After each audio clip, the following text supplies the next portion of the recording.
Hey everybody, I wanted to give you a quick overview of how I solved my pool filling problem.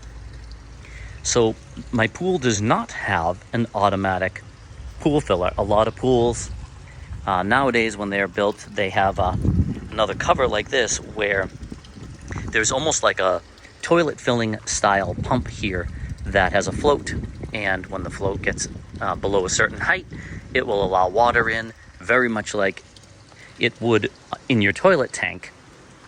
Very similar principle, actually very similar mechanical pieces. Now, I do have a manual valve where I can fill manually, and you'll see that spout is here, and then there's a valve around the corner. And when you turn that, obviously water comes in, much like a garden hose style, but that does not have an auto shut-off. And so what can happen is you run the risk of overfilling your pool if you're not keeping a close eye on it. So they do sell small float type devices that will autofill the pool, and they kind of insert into that area. The other thing I tried that I couldn't quite trust was also a float style like this. You attach your garden hose here. There's a flapper style. When this drops down below a certain amount, it pushes in. But what I didn't like about this style is there's a trickle of constant pressure here, and even though this one comes with a pressure reducing valve, you know, it was always kind of trickling a little water in here.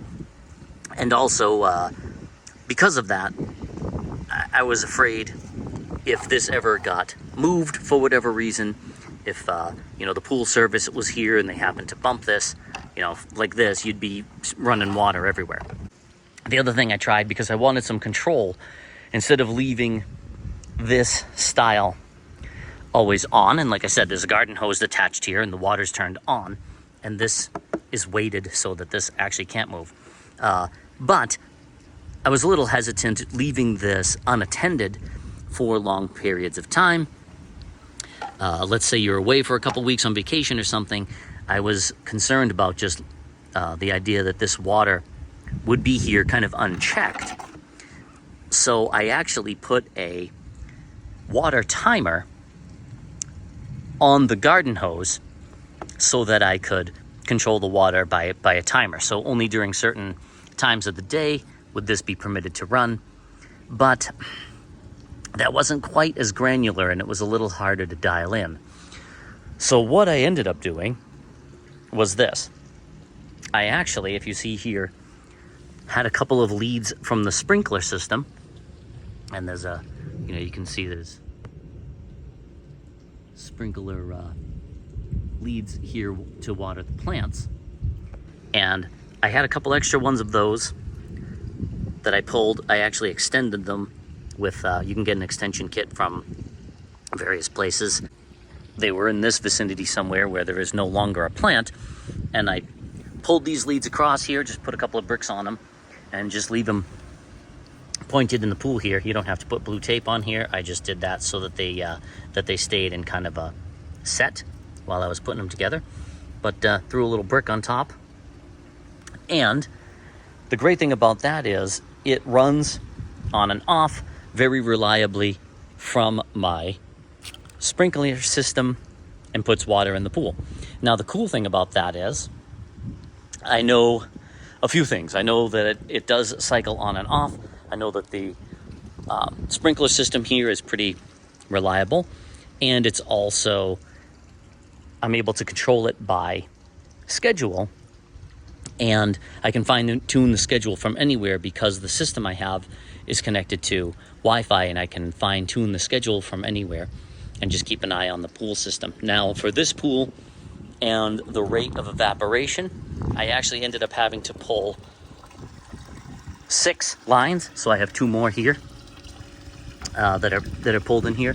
So I needed 6 total lines worth because the downside of this type of system, of course, is let's say I wanted to fill this for an hour, I also have to water the plants for an hour, and I don't want to overwater the plants and obviously run all that other water just because I'm trying to fill the pool. So I figured more lines would help me run this on what would be a normal schedule.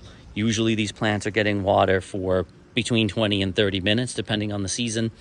And that, with 6 of these tubes running here, is also enough to keep up with the seasonal water loss that happens. So hopefully that'll help someone. I'll try to get into the app and show you the schedule and how easy it is to kind of fine tune this on the water schedule. But you could do it also if you have a manual pool filling system where you have a manual timer. You just set the schedule as you normally would, and then keep an eye on the water line. This is actually ticking up probably a little higher than I'd like to, but there are days where watering is not allowed, so that will help bring the water line back down, and then the schedule will pick up again. So, you know, you'll be able to adjust it a minute here, a couple minutes there in either direction, and as you go, and you'll get to see if it is maintaining a nice water level. And then it's pretty much set it and forget it.